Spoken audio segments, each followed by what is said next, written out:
오늘 하나님께서 저에게 주시는 말씀은 고린도후서 1장 1절에서 11절까지 말씀입니다.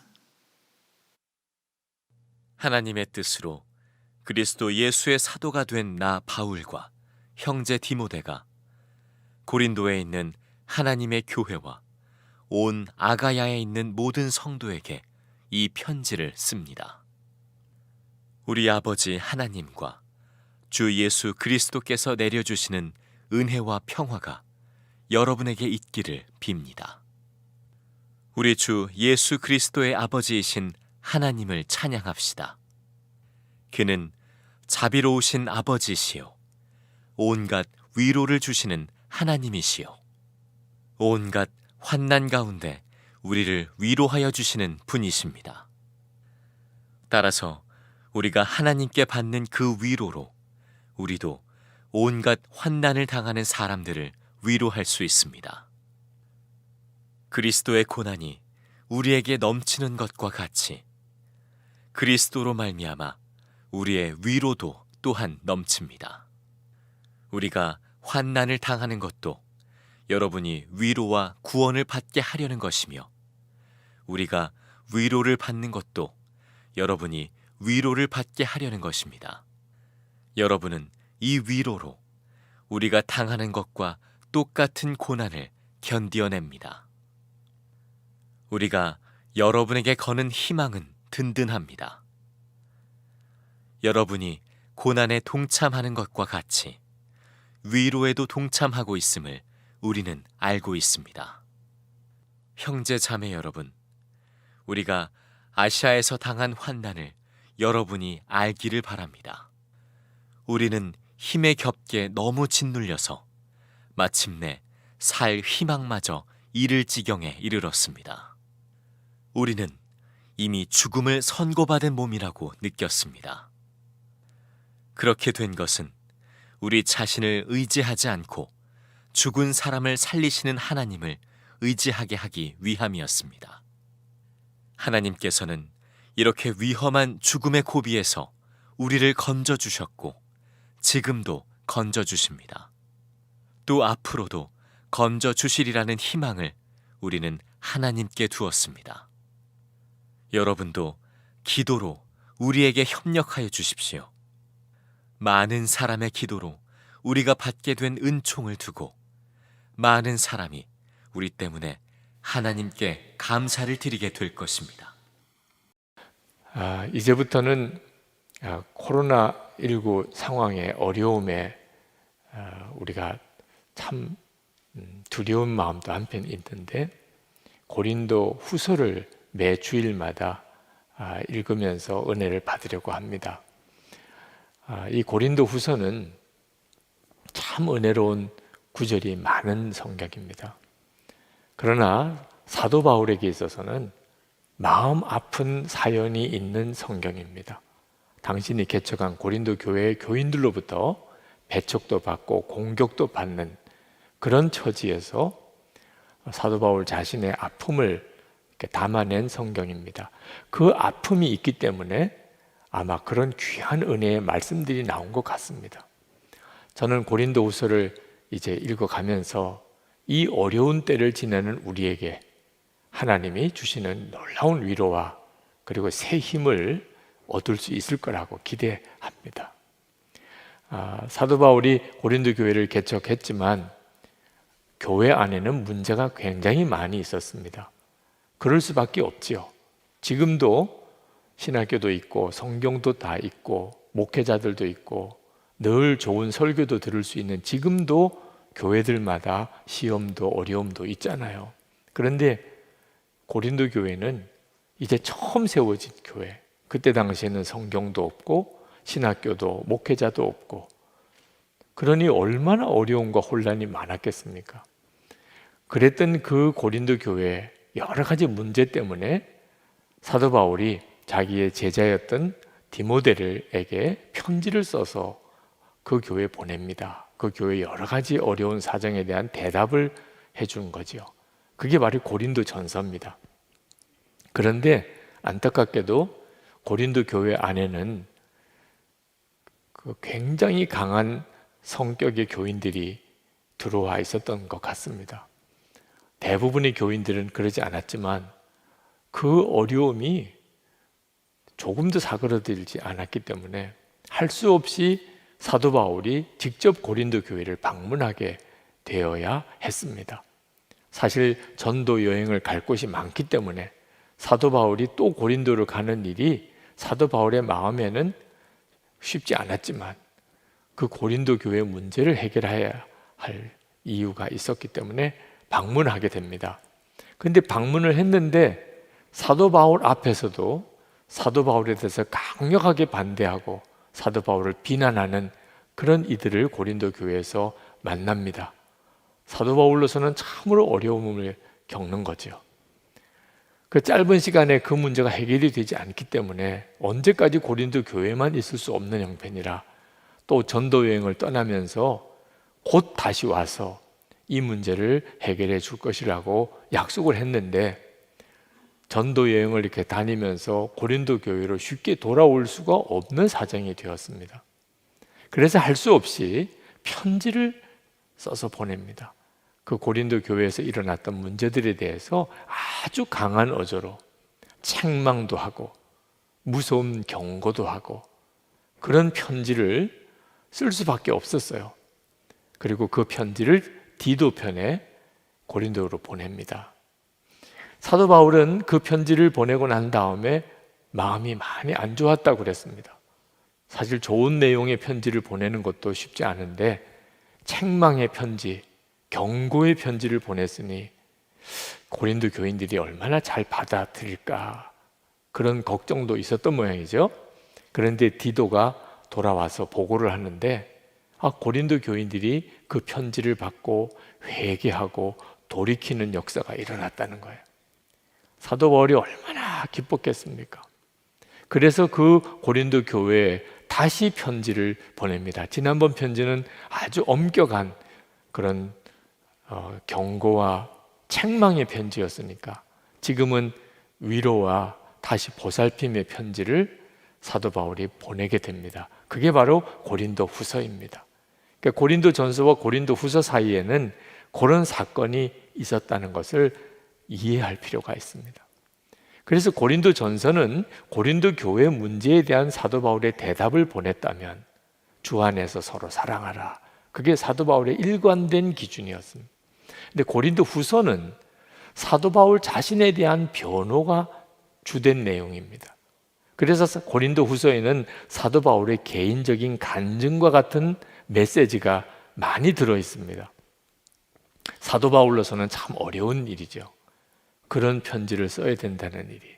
그러나 우리 입장에서는 사도 바울이 이런 체험과 이런 은혜를 받았었구나. 이 고린도서를 후서를 읽으면서 우리는 참 놀라운 은혜를 경험하게 됩니다. 그것도 참 신비한 하나님의 은혜의 섭리라고 생각이 듭니다. 고린도 교회 안에 사도 바울을 비난하고 공격하였던 유대 배경을 가진 율법주의적인 성향을 가진 교인들이 있었습니다. 그들은 아마 예루살렘 교회로부터 온 사람들일 거라고 추정이 됩니다. 이들은 사도 바울을 비난하기를 사도 바울이 가짜 사도라는 겁니다. 예수님의 직접 제자가 아니라는 거죠. 그러니까 사도 바울이 전한 복음도 가짜 복음이라는 겁니다. 반드시 율법을 지켜야 된다고 강조했어요. 수는 적지만 목소리가 컸어요. 그때 당시에는 이런 신약 성경이 없었어요. 그러니까 그때 성경이라는 것은 구약 율법밖에 없었습니다. 그러니까 율법을 지켜야 한다고 강조하니까 뭘 모르는 고린도 교회 교인들은 그런가 보다 하고 따라가게도 되잖아요. 그래서 상당한 세력을 형성했던 것 같습니다.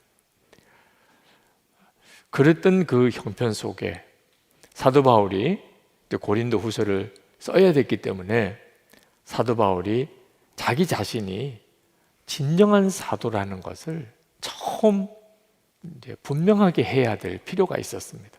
그래서 고린도후서 첫 부분에 자신의 사도됨에 대한 분명한 고백부터 시작을 합니다. 1절 첫 부분입니다. 하나님의 뜻으로 그리스도 예수의 사도가 된 나 바울과 그렇게 고백을 합니다. 이렇게 표현할 수밖에 없었던 이유가 잘 이해하셔야 하는 거죠. 사도 바울은 분명히 예수님으로부터 하나님의 뜻에 의하여 사도로 부름을 받았다. 이 말은 자존심의 문제가 아니라는 거예요. 사도 바울은 자기 자존심 때문에 이 말을 하고 있는 게 아니에요. 사도 바울이 전한 복음이 가짜라고 하니까 사도 바울의 사도됨을 분명하게 밝힐 수밖에 없었던 거죠.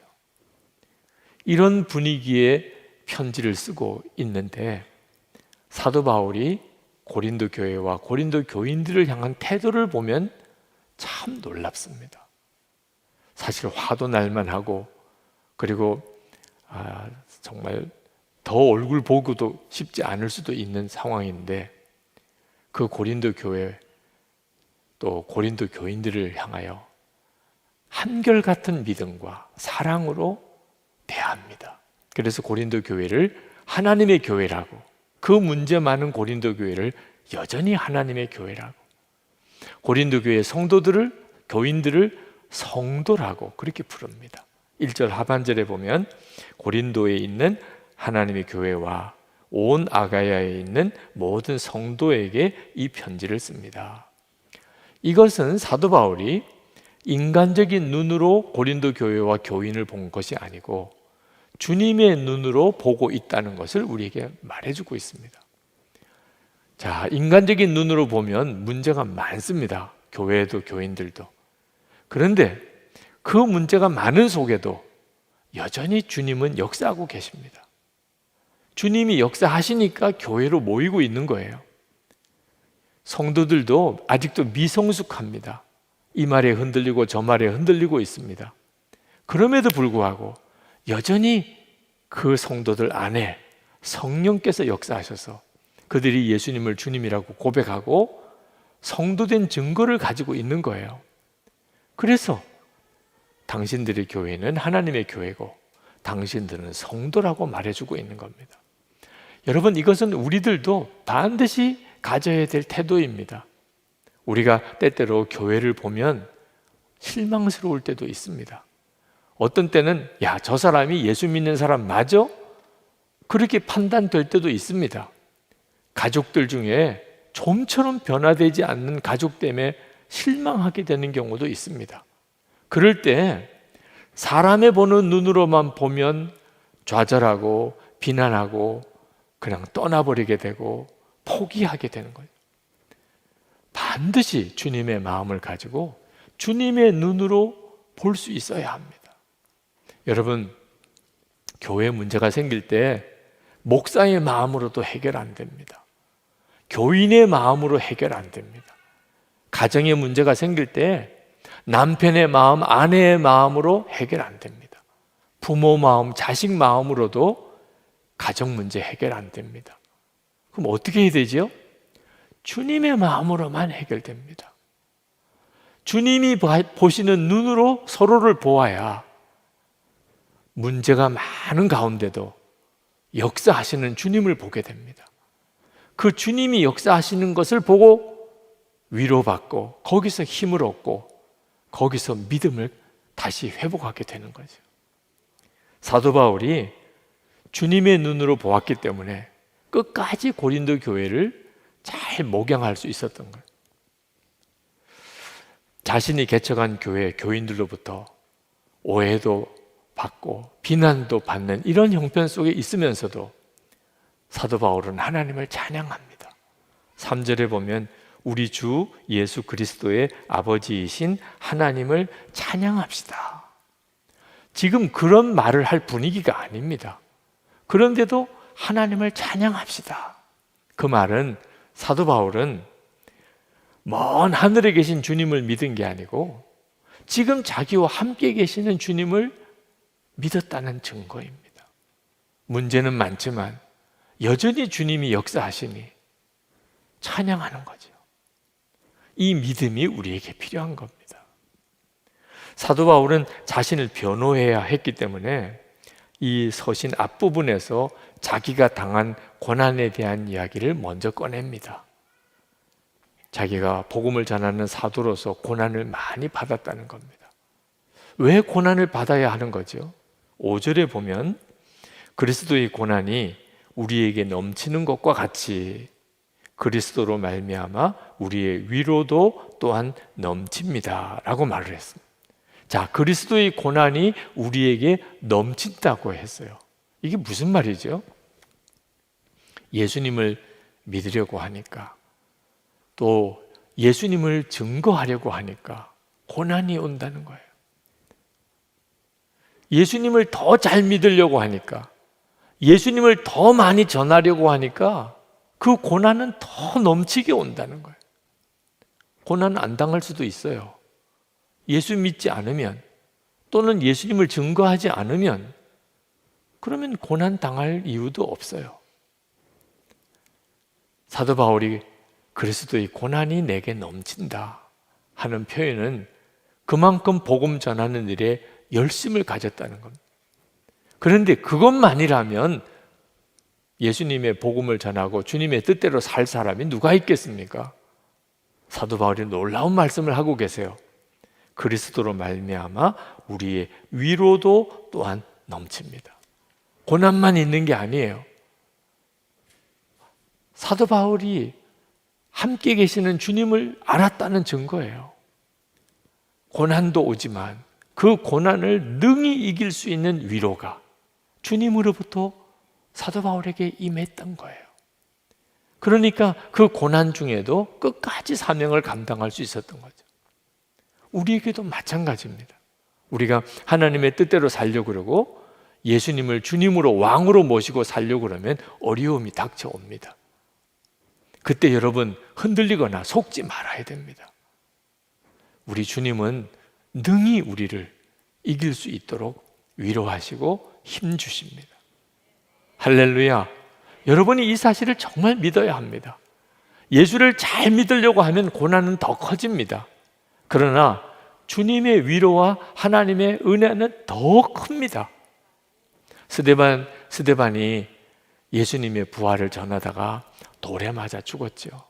얼마나 끔찍하고 고통스럽고 정말 우리가 그 길을 따라갈 용기가 나지 않잖아요. 그런데 스데반은 그걸 능히 감당할 수 있었어요. 왜? 하늘이 열리고 보좌에 하나님이 보이고 예수님이 서서 내려다 보시는 것을 보았어요. 그러고 나니까 그 순교의 사명을 끝까지 감당할 수 있었던 거죠. 하나님은 우리에게 고난만, 환난만 주시는 거 아닙니다. 우리가 감당해야 될 환난이라면 허락하시죠. 그러나 반드시 위로와 그리고 감당할 수 있는 능력을 같이 주십니다.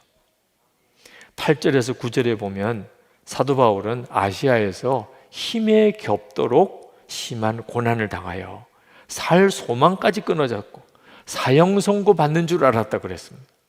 고난도 어지간히 받아야지 이젠 죽었구나 이런 지경까지 갔었다는 거예요. 그러나 하나님이 건져주셨습니다. 그때 사도 바울이 아마 주님께 물었던 것 같아요. 아니 이렇게 건져주실 거면 애초부터 고난을 당하게 하지 말든지 왜 이런 끔찍하고 힘든 고난을 허락하시는 겁니까? 그렇게 물었던 것 같아요. 그때 주님이 사도 바울에게 즉각 답을 주셨어요. 여러분 중에도 왜 내게는 이런 고난이 많은가 그렇게 생각이 되시는 분이 있다면 이 9절 말씀을 잘 들어보세요. 그렇게 된 것은 우리 자신을 의지하지 않고 죽은 사람을 살리시는 하나님을 의지하게 하기 위함이었습니다. 왜 도대체 환난이 오는가? 우리가 더 이상 자기 자신을 의지하지 않고 죽은 자도 살리시는 하나님을 의지하게 하기 위해서, 그것만이 살 길이니까. 우리가 조금만 편해지면 우리 자신도 모르게 자기를 의지하고 살게 됩니다. 그게 망하는 길이에요. 자기를 의지하고 살았기 때문에 가정 문제도 풀어지지가 않고 내 삶도 항상 뒤죽박죽이고 그리고 신앙생활조차도 어려워지는 거예요. 우리가 살 길은 오직 하나, 우리가 우리 자신을 의지할 수 있는 게 뭐가 있나요? 우리 자신이 뭘 믿을 수 있는 게 있나요? 더 이상 나를 의지하지 않고 죽은 자도 살리는 하나님, 그분만 의지하게 될 때 우리가 세상을 이기는 강한 자가 되는 거예요. 그래서 환난이 우리에게 유익하게 되는 거예요. 우리가 영적으로 더 강해지니까, 나를 의지하지 않고 오직 하나님만 의지하는 자가 되니까 그렇게 되는 거예요. 그래서 사도 바울이 이 사실을 깨닫고 난 다음에 앞으로 닥쳐올 환난과 어려움에 대해서 두려운 마음이 싹 사라졌습니다. 어려움이 올 때 하나님의 뜻은 나를 의지하지 말고 죽은 자도 살리는 하나님만 의지하는 데 있는 것이었구나. 그러면 뭐 어떤 어려움이 와도 상관없지. 10절 말씀을 보세요. 하나님께서는 이렇게 위험한 죽음의 고비에서 우리를 건져주셨고 지금도 건져주십니다. 또 앞으로도 건져주시리라는 희망을 우리는 하나님께 두었습니다. 사도 바울에게 이제는 어떤 문제가 닥치더라도 겁이 없는 희망이 생긴 거예요. 지금 중국에 있는 우리 선교사님들이 대거 다 철수하셨습니다. 중국에 더 있을 수가 없게 됐죠. 그것 때문에 중국 교회에 대한 걱정이 있지만 사실 이 일은 이전에도 한 번 있었습니다. 중국이 공산혁명이 일어날 때 중국에 있는 모든 서양 선교사들이 다 추방당했습니다. 신학교 문 닫고 교회도 문을 걸어 잠궈야 되고 목사들은 다 감옥에 가고 중국 교회는 끝난 줄 알았어요.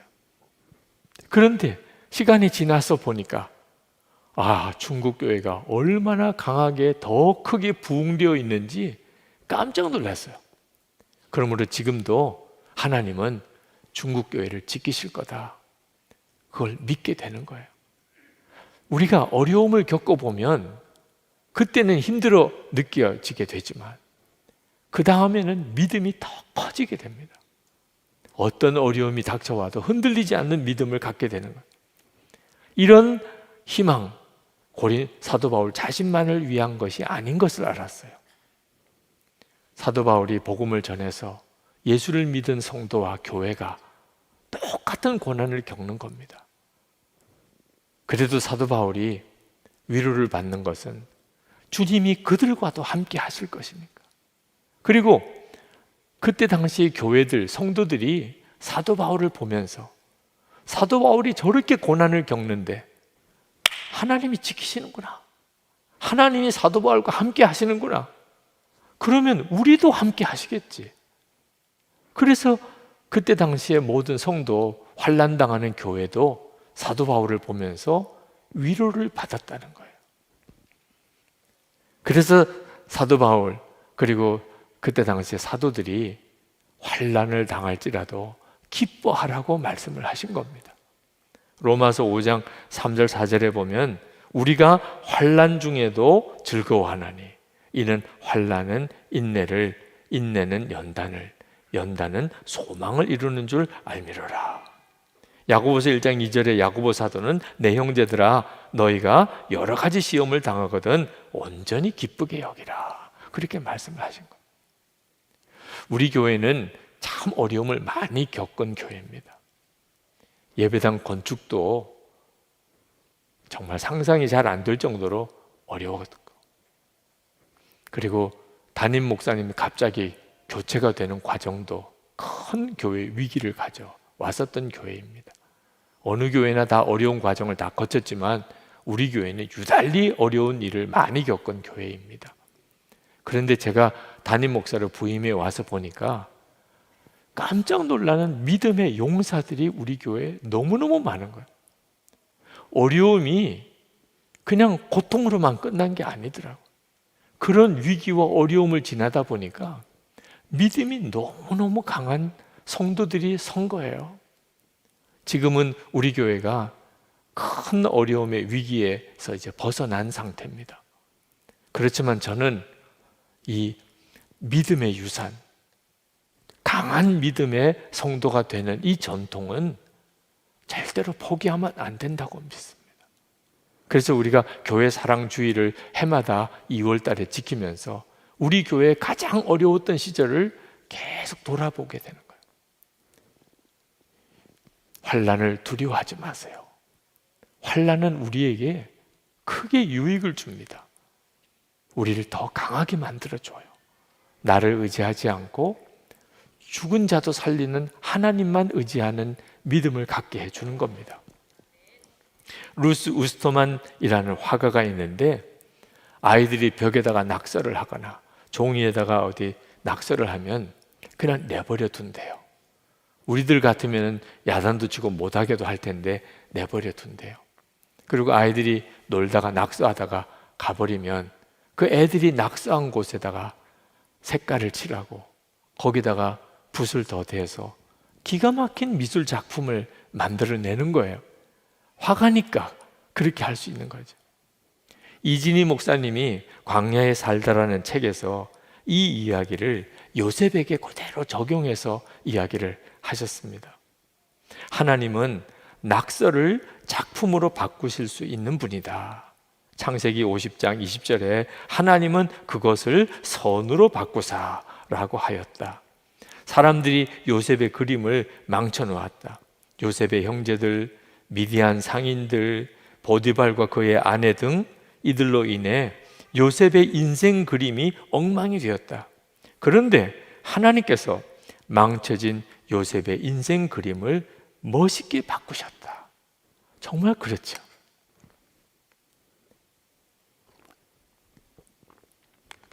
여러분도 누군가가 여러분의 인생을 망쳐놓은 사람이 있을 거예요.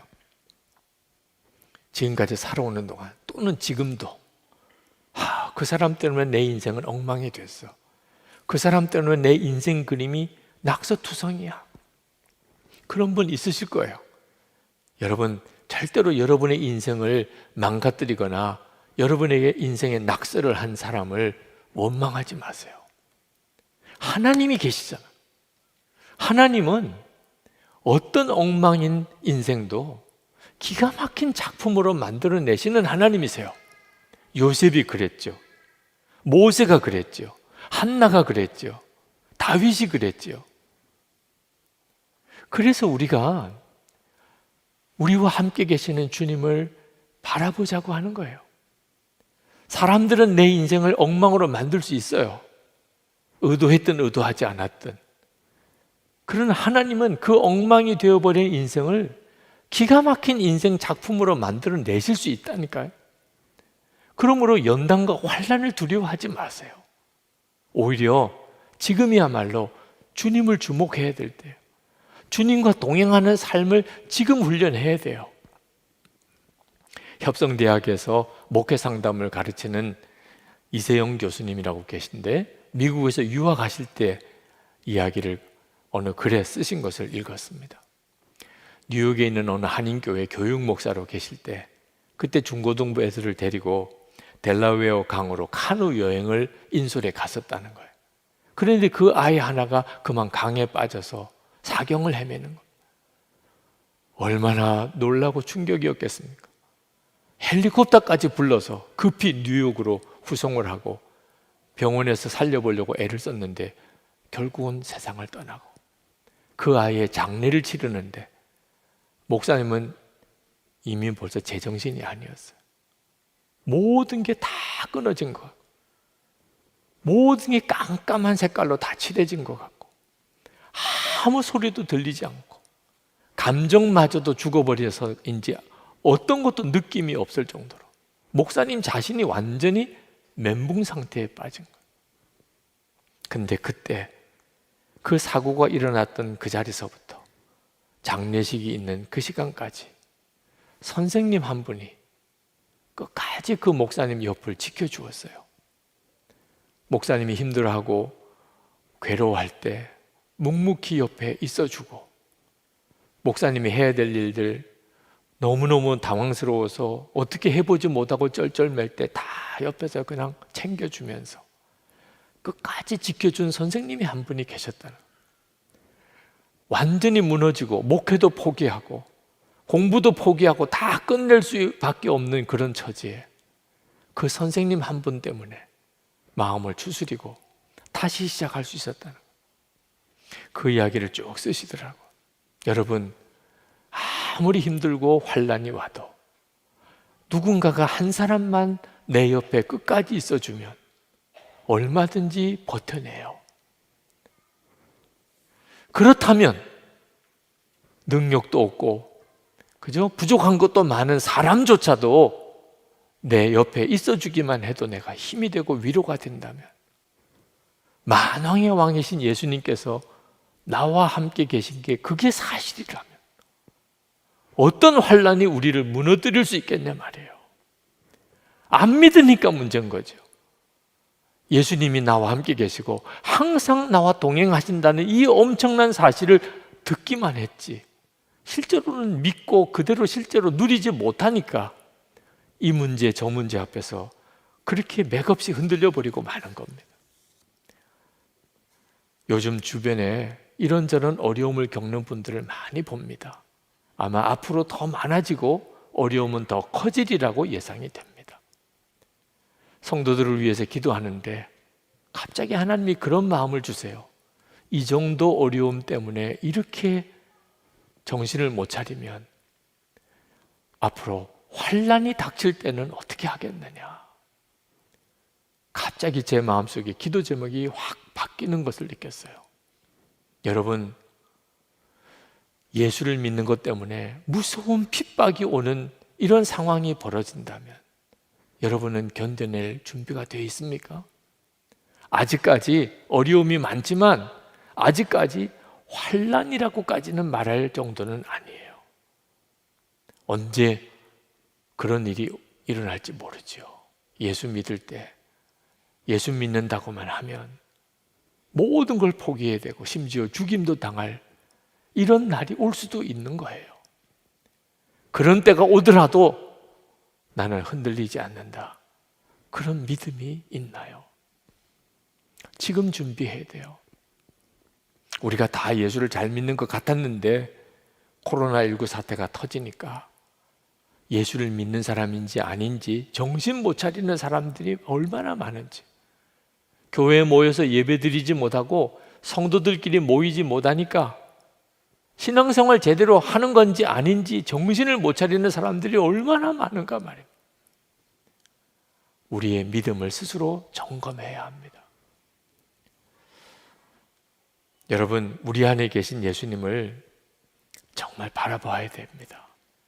그 주님께 우리 문제를 진짜 맡겨야 되고, 그리고 그 주님께 순종할 수 있는 삶을 사는 일이 우리에게 지금 가장 중요한 문제예요. 환난이 오고 어려움이 닥친다 그래서 살려주세요, 도와주세요, 힘들어요 이렇게만 기도하면 안 됩니다. 그 어려움은 우리 믿음을 강하게 세우기 위한 하나님의 놀라운 섭리이기도 한 거예요. 우리 자신도 흔들림이 없고 다른 사람조차도 하나님의 위로자가 되어서 그들을 세워줄 수 있는 그 일을 위해서 하나님이 우리를 이끌어주고 계신 거예요. 환난이 우리를 그렇게 만들어 가요. 더 강한 믿음의 사람으로. 2020년 코로나19로 인해서 진짜 한 해가 엉망진창인 해가 되어버린 것 같습니다. 그렇지만 가만히 돌아보니까 2020년 한 해 정말 놀라운 일이 또 벌어졌어요. 우리가 예수님과 동행하자고 늘 그렇게 부르짖었지만 올해처럼 예수님과 동행하는 일에 이렇게 집중해 본 해가 없었어요.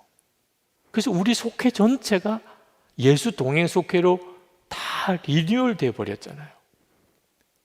야, 2020년은 제가 보기에는 예수님과 동행하는 일에 있어서 어떤 분기점을 이루는 전환점이 되는 해가 될 거라고 분명히 확신이 됩니다.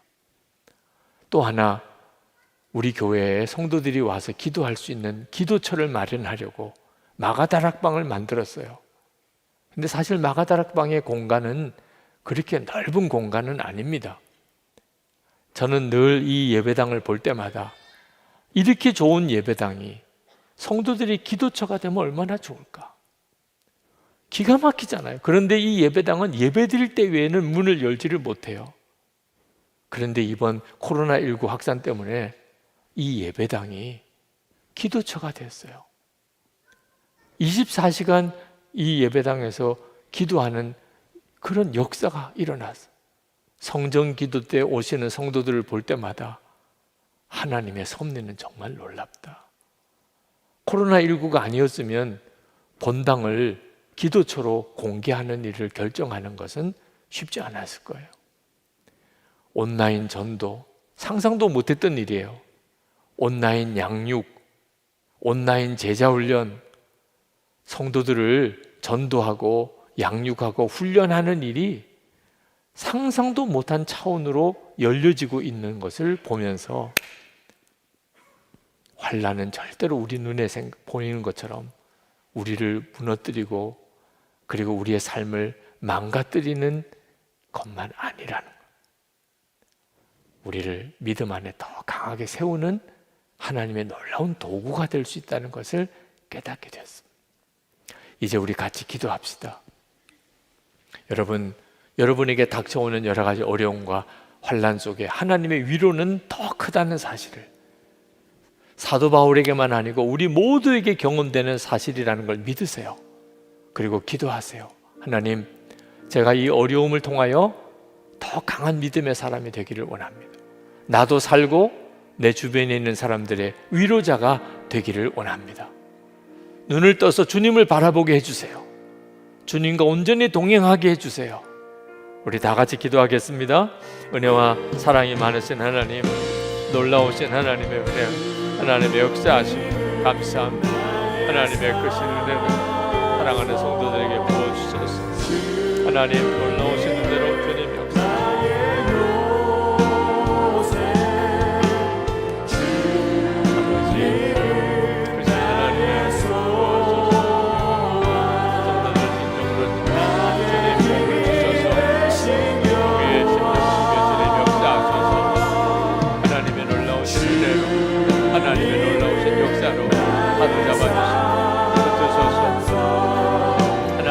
앞에서는 눈을 열시고 주를 바라보는 하나님 믿음을 갖게 하소서.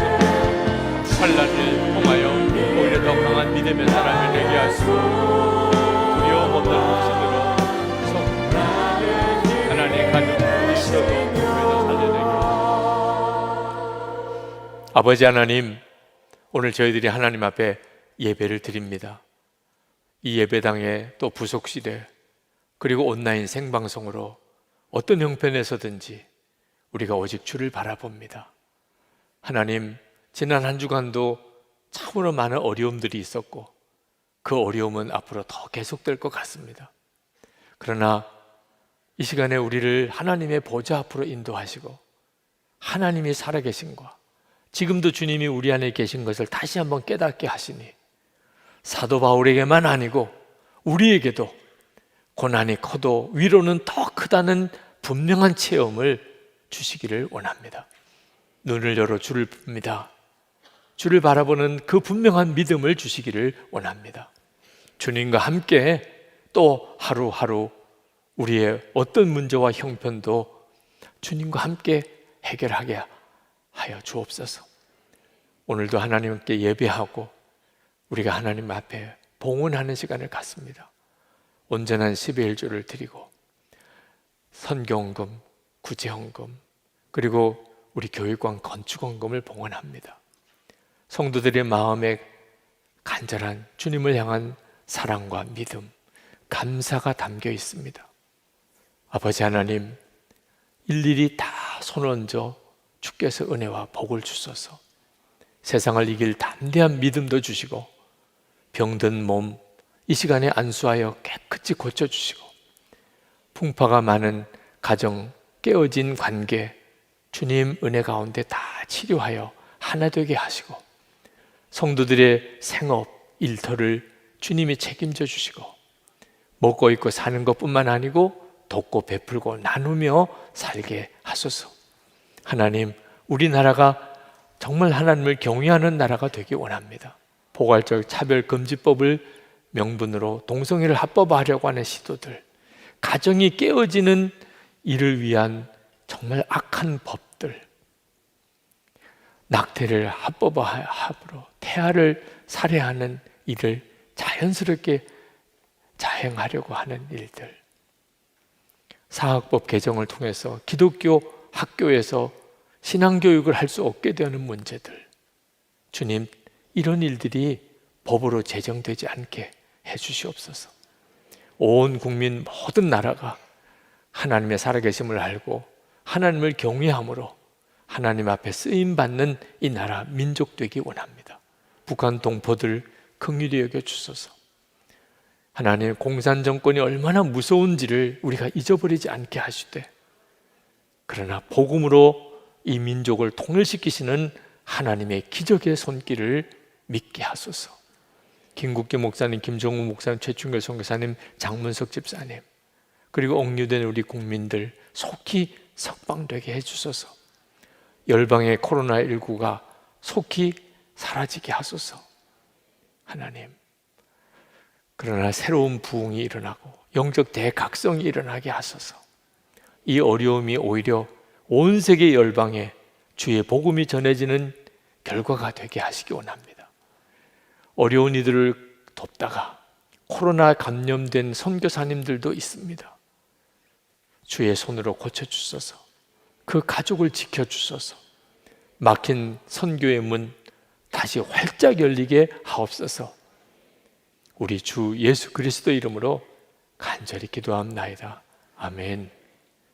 우리 다 일어나서서 찬양하겠습니다.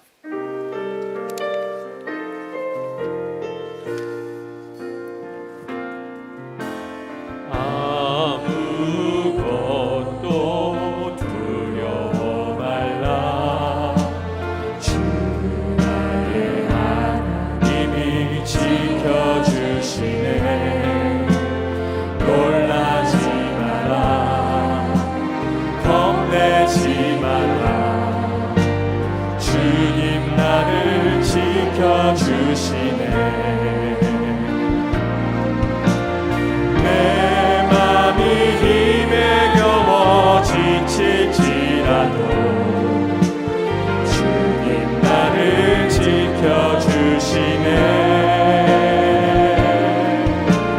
세상의 험한 풍파 몰아칠 때도 주님 나를 지켜주시네.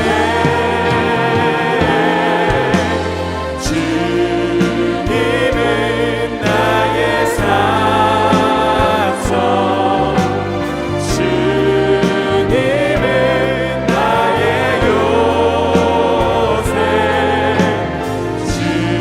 주님은 나의 소망, 나의 힘이 되신 여호와. 주님은 나의 산성, 주님은 나의 산성, 주님은 나의 요새, 주님은 나의 소망, 나의 힘이 되신 여호와.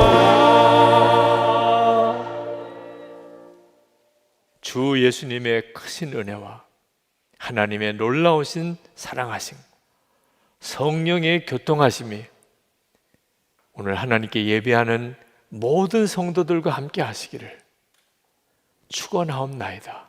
아멘.